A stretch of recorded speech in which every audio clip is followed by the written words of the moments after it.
us off with a little opening statement looking back at the double overtime victory against Cal, and then what you and the players and coaches are looking forward to with this week's homecoming game against Washington State. Yeah, was proud of the resolve that our guys played with on the road, and had some adversity as you can expect in every game, but particularly on the road with a couple guys going out, a couple guys down with injury, and they just kept competing and needed to make one play at the end, which we did out of a true freshman, which was really neat. But our guys' focus has been really good. They understand how good of an opponent we have coming up this weekend, and we had I was really surprised to start off when we got on the plane coming back. They were excited in the locker room. Then when we got on a plane, it was eerily quiet. It was whether they were just tired or what, but it was quiet. It was a nice trip home, and I think last night they showed they're ready to move on to the next one. Coach, what's the status of some of the players that got injured, like Tony Fields? Come out on Thursday. It wasn't. We're hopeful. I'm just put that way with most of the guys that got nicked up a little bit, and then. We had the two guys that had to sit out the second half, which is another whole issue with that. But they're JJ and Troy, so they'll be good to go for this weekend. Look like those are two separate issues, at least from public opinion, on the targeting calls. What was your thought on JJ? It's frustrating. I think probably for everybody, for players and coaches involved, to know exactly. Not because targeting is, I think the intent of the rule and all that is good. Anything is for player safety, you got to be in favor of. It's just, is there consistency on what is targeting, what's not targeting? And I also think there's ought to be some human element put into it. Was there intent to injure? I mean, did you really intend to injure somebody? Because to put somebody out for a whole half or the whole first half of the next game on a bad maybe a technique or something that really wasn't intent to injure, you got to question that. But we're going to send the film in, and what our opinion is, send a few examples of other things that maybe targeting wasn't called or targeting was called and they overruled it, just so so we can get some clarity on it and eliminate the confusion on what is and what isn't targeting.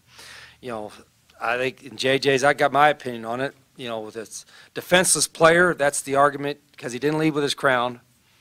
He didn't launch. He didn't intend to injure, but was he a defenseless player that was chasing a quarterback? I thought he was trying to protect Khalil. So again, it's frustrating for everybody involved. But I want to make it clear. I think the emphasis on targeting is good for the game as far as guys not leading with the crown of their helmet, and for the safety of players. In JJ's situation, I'm confused on that one a little bit. Plays in to the conference, you asked them, do you always get a response? Oh, yeah, they responded, but not always respond the way I think they should. I mean, they'll admit, but most of the time it's like, this is what we saw, and but okay, we agree with you. But, and that's, you got to do that. I mean, there's always some human element involved. I'm always a little bit more, I guess, aware that when the official, it's a pass interference or holding or something like that, it's this bang-bang thing. But it's something that's reviewed. I've always said this, instant replay should be 100%.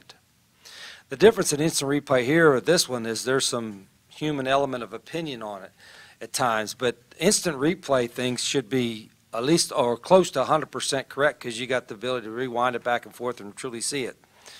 That's what I think, but, I'm looking at it from a coach's standpoint too. Is it safe to say that Khalil Tate has even exceeded your expectations for his play over these 3 weeks? Probably a little bit, not from a standpoint of production, but from a standpoint of, with the little amount of experience he's had, the thing that's been neat to see is that when there's been a mistake made or something that maybe could have gone better in a certain play, he's recognizing it quickly. More like a veteran quarterback than a guy that's only started a couple games. And again, he just turned 19 today. So he's a young guy, but his demeanor and his calmness is maybe not as surprising as the fact that he's playing with almost showing that more experience than what he has. And there's still going to be moments. There were moments in his last game you're like, oh, Khalil. But then there's other moments like, oh, Khalil. You know what I mean? So you're taking the good with the bad a little bit. But he loves to win. He loves to compete. And, he's certainly taken advantage of his opportunity. How Alignment-wise, what was Cal doing to kind of slow him down after that big run in the first quarter? It kind of seemed like It was a combination of things. I think they were playing him a little bit, which opens up some inside running game. When you saw Zach getting free for a few things, and so making, and again, sometimes you fake a guy out and sometimes you don't. But there wasn't like, okay, this is Cal made an adjustment that UCLA or Colorado didn't. I mean, there were adjustments being made starting in the Colorado game. We just got to execute the offense a little bit, and some of the stuff we're doing. We're keeping it simple on purpose because we're trying to run the football, take some time off the clock, give our defense a break, and all those things too. So there's probably more things we're going to have to do going forward with Khalil and our offense to try to win a game. Bryce has had a pretty big role so far, played well in the game. What has he shown you kind of maturity-wise and physical that allows him to do that? Same way, you don't know how soon a freshman's going to be able to handle it athletically and mentally, and Bryce came in good shape, worked hard this summer, and he's a really, really smart guy. I'm out really smart, and smart not only off the field, but smart in a football sense. He has a good feel for it, and he and Trevor have given us a great two-man deal with tight end. We got other tight ends that we're going to play as well, but Bryce has got great ball skills. You saw him make some catch, but he also has a feel for the game, and he's going to have a great future. He's playing well now. I mean, he's a physical guy, and he'll keep getting better. If you look at some of these stats that Blair puts out here, you're fourth in the country in touchdowns. You lead the Pac-12 in scoring, second in the nation in rushing attempts, and rushing yards per rush. If things weren't going well, we'd probably be asking, hey, what's not going great? So what is going so well on offense, would you say? Well, we've executed pretty well. Certainly we've gotten big plays. Khalil's part of that, but so is some of the running backs. We've been consistent up front. We've stayed healthier. Which we're probably a little bit more banged up now than most teams are at this point of year. But we've certainly stayed healthier at running back and quarterback than we have in the last couple of years. So that's played a part of it too. But we've been consistent up front. The O-line has done a good job. I think every week we make a few steps up front, and this will be our biggest challenge coming up this weekend. I keep referring back to it because Washington State's got the best defense we've played so far. And they've had 2 shutouts. So this will be the biggest challenge we've had up front. But it all starts with those guys up front. And then I mentioned it numerous times before, a lot of those rushing yards, from the big plays, some of them are due to the work of our wideouts downfield. I think our guys take great pride in being the hardest working wideout group in the country. And if you see the way they block, you'll understand why. Coach, what's been more impressive, Khalil's first 2 games and his ability to run the ball, or how he took over in the fourth quarter with his arm? Yeah, I think he's made a couple big plays. Certainly the way he's run, I've said this before, he's run faster than we thought. And sometimes in practice, the quarterbacks that usually aren't live, but he's run faster. And I think he's also seeing, every game's going to be a new challenge for him too. And people are going to force us to throw. You can outnumber the guys, but we're going to play with 11. And I always said that. We're going to play with 11 guys, including our quarterback, and he's going to have opportunities to make big plays with his arm. He's seen the field pretty well. There were a couple of throws, a couple of plays at the end of that game where we like to have back, Khalil like to have back. But those are learning moments for us, and as a staff, we're going to make sure we keep putting packages together so we know teams are going to force us to throw. Did you guys emphasize on giving Sean Poindexter the ball this past weekend? No, but he's deserving of getting more balls thrown to him. We just have run it better than we've thrown it. But he's a big, tall target with a large catch radius, and he's got good speed too. So he made a big catch on the one, and the next one, I think he misjudged it in the lights or something. But Sean's played pretty consistently. He's gonna be very important going forward. A lot of different teams have trouble stopping what Mike Leach does on offense. Cal did not. What can you learn from what they did against them a couple weeks ago? Well, they got 7 turnovers. And so I think that was an outlier, one of those deals one of those nights where everything that could go wrong went wrong, and people have those days. That's what they had. I mean, it was, and you got to give Cal credit. I mean, they made plays on the ball. If the ball was tipped, they got it. They were very active. They got good pressure. And, they did everything right that night, and Washington State had all the bad luck.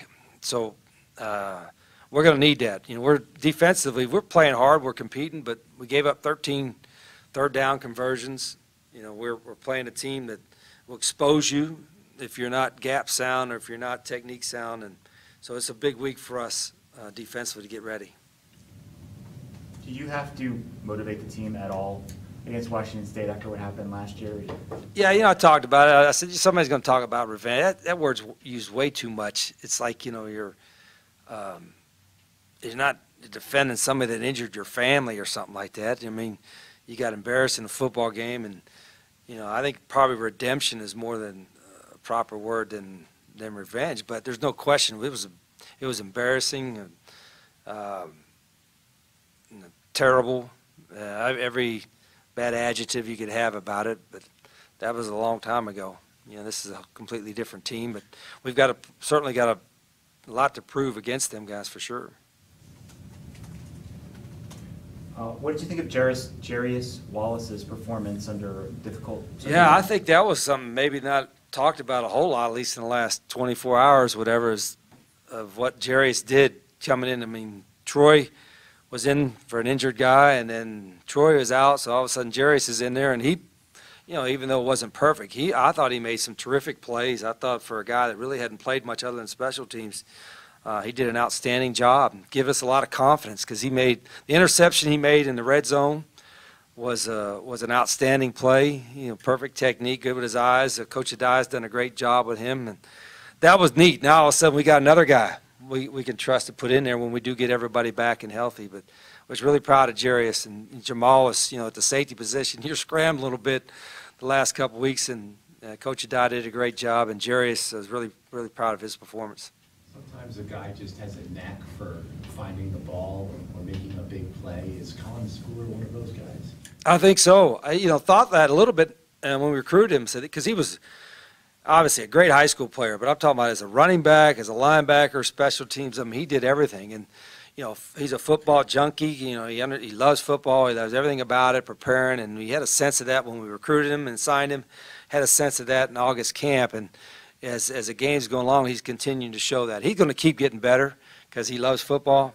But the play he made, and at the end to win the game was they did a double move with a great route, great goal line goal zone play, and he read it right, made a great play with two hands on the ball, and you don't see too many true freshman linebackers be able to make that play like he did. So he's playing outstanding. He's still making some mistakes like any freshman would, but he's a good football player now. He's going to get really good in the next couple of years. How young your linebackers are, do you notice that teams target them more in the passing game, try to put receivers and backs on them? Yeah, not as much. I don't know. Sometimes if you're a passing team, whatever, you'll target maybe a corner or a guy that maybe you think you have an advantage at. But I don't think you necessarily look at, unless the guy's just got a big old slow middle linebacker against one of your fast slot receivers or running back, you more look at schemes as opposed to players. But we're more athletic. Those freshman linebackers are more athletic than we have been, but they're still learning too. And I think that's the balance that Coach Yates and the defensive staff doing, is that we got to keep things simple enough so we don't confuse the freshmen, yet we can't be just saying, here we are, come get us. And that's going to be the challenge for us this week. Did you expect the level of maturity and the level of, overall success from that young core to be where it's at now, this far in the season, as quickly as it's come? We thought coming, when we signed them, that, hey, some of these guys will probably have to play. We didn't think that many would play that much, but it's been good. Now, again, this is still a lot of good football teams left on our schedule. We got a lot of games left, and you don't want them to hit that freshman wall, so to speak. So we're trying to guard against that, but it's a talented group, and it's a group that excites us because we know that their best football is still out in front of them. What is your experience with that freshman wall? Well, it gets toward, this time of year where most high school seasons, unless you're in the playoff, are done in November, the first week or two in November. And then academically, remember, it's higher education, not lower education, so they've got classes and finals and tests and all that kind of stuff going on. So our guys have handled it pretty well. Academic reports have been solid. Our practice habits have been good. Now we'll start to shorten practice just a little bit, but we don't have long practices anyway. But their focus has been real good. Like I said, I was a little surprised when we got on the plane. I was telling Miss Reed, I said, does this seem really quiet? You know, right on, and usually there's a little bit of noise and then as plane takes off, they go to sleep, but it was like quiet from the get-go. Now, they were loud wasn't the locker room, it was a hallway. They were loud in the hallway after the game, but, and excited, which they should be. But, you know, last night they were ready to go, ready to move on to the next one. Did you see any pattern at all to what was happening on third down, any particular breakdowns? Well, some of it, you know, looking at it, some of it was third and shorts, ones and twos, and those are hard to stop. But, I mean, to make 13 of them, it was just well executed by them and poorly executed by us. And normally, I don't know if you could ever win a game allowing 13 third down conversions. I mean, that's almost unheard of. So, and we practice third down more than any situation out there in every practice. So we got to get better at that. When you think back to Braxton Burmeister not coming here and going to Oregon, and then you look at what Khalil has done, would it be crazy to think or say that it was a blessing in disguise that he went to Oregon instead of staying here? Oh, no. And I don't usually talk about the guys that play for someone else, but that was different years anyway. You know, Braxton was it. And I think he's starting for him. Now, they've had a couple injuries, and he's a good player. But, you know, we signed Khalil. I think one of the reasons we got him was a lot of people, I think, weren't sure he was a quarterback. He's you know, maybe you play this position, that position. And we never wavered. Said, Khalil, we're going to recruit you and play you at quarterback. And there's never been a second thought about that. And, you know, again, I wish we had redshirted him last year because of the situation. We couldn't. He had to play a little bit. But, you know, he's a good football player now. And we've got a bunch of other good quarterbacks on the roster too. I think Brandon Dawkins is a good quarterback. We got Rhett and Donovan are good quarterbacks. So we're pretty good at that position, and we're going to continue to sign one in every class because, as you all know, you followed us last year. You know, a couple guys get banged up at that position, it can really affect your season, and you're seeing that now at all levels, at the pro level, at the college level. I mean, you got to have good play out of that position in order to win games generally, and that's why we're always going to make sure going forward we have enough there, and I think we do. Where's Khalil at in terms of the 2-minute drill? Does he know everything that he's supposed to do in those? Yeah, I think. Oh yeah, we practice it, and we've been practicing it since August camp. You know, there's when you're younger guys, you know, that guy's Khalil, you don't want to do. There's a lot of plays you think would be great, but you got to make sure the plays that your quarterback can execute and the rest of the guys can execute. We didn't do a great job of it in the last game, but it wasn't a true 2-minute thing at the end of the half. I was kind of like a half. We were trying to kill the clock and score, not leave them any time. At the end of the game, we could have done a better job. We moved the ball a little bit and then had the one turnover. So we'll keep working on that. His decision on that interception, did he force the ball, or was I try to be negative for him, Mike. We're all happy here today. We're not going to have any negative vibes in today's presser. So what was your question again? What did you think of that decision? I mean, did you think it looked initially like Sean was open? Oh well, no, he could have should have thrown to another guy. Yeah, there was it was a drop that Coach Smith, my quarterback coach, and I have never seen before. It was a Khalil drop, and so I don't know what he was drifting into an abyss or something before he threw it. So yeah, it was not poor. It was very poorly executed, and that play shouldn't have happened. But he'll learn from it. He knew it right away too. I mean, if there's anybody that you wanted him to throw to, would it be okay that it was Sean? No, I want him to throw it to the guy that's open, and then let that guy get open, gain about 10 more yards, and then kick a field goal or something like that. Yeah, that's what we prefer. I think kind of the number one question that I was getting on Twitter during the game is why Nathan Tilford didn't play. Is he not ready, or is it one of those like in game you'd rather go with a veteran? Why? Because he's behind Zach, he's behind Brandon Leon, he's behind JJ, and he's behind Nick. And so if something would have happened to Zach and then Brandon, Nathan was the next guy in. So he was close. He's almost there. I like Nathan. He's going to be good. But he's behind those other guys right now. And I thought Brandon Leon did a nice job, and he went in there a little bit too. But Nathan's going to be good. he can be a good player. When you're recruiting quarterbacks, guys that are borderline like Khalil, where other teams wanted him in another position, what do you have to see from them as a quarterback? Like if Johnny Manziel, for instance, someone wanted him at safety. What do you need to see to say that's a quarterback? You know, there's a lot that goes into evaluation of all positions, the quarterback in particular, because you normally only can play one. And see, nowadays, too, it seems like there's a trend. If you're not the guy in your first couple years in college, they leave, they bolt. The very few of them stay around a little bit. And you got to admire the ones that do. And it's amazing how much success I see, like the guy at Iowa State, I think. He's a fifth-year, former walk-on guy that now is taking charge and doing great things for him. So sometimes patience pays off. But back to your point is, you want to be able to, can a guy make all the throws? Is he a runner that just can throw a little bit, or is he a quarterback that can run? And, from the guys I've had in the past, other places, like Denard Robinson and Patrick White and Rasheed Marshall and, Woody Dancer, even going back to the Clemson days, those guys all could throw and make all the throws, and they could run. And so they were guys that they were athletes, but they were quarterbacks first and foremost. And we never wavered. That's when some people say that, try to get a guy, and then they move him. If we tell you we're recruiting you as a quarterback, we're recruiting you as a quarterback. And if you decide you want to move to another position on your own to get more playing time, that's one thing. But we give them every shot to prove that. Anything else for Coach? Okay, thank you. Okay, thanks.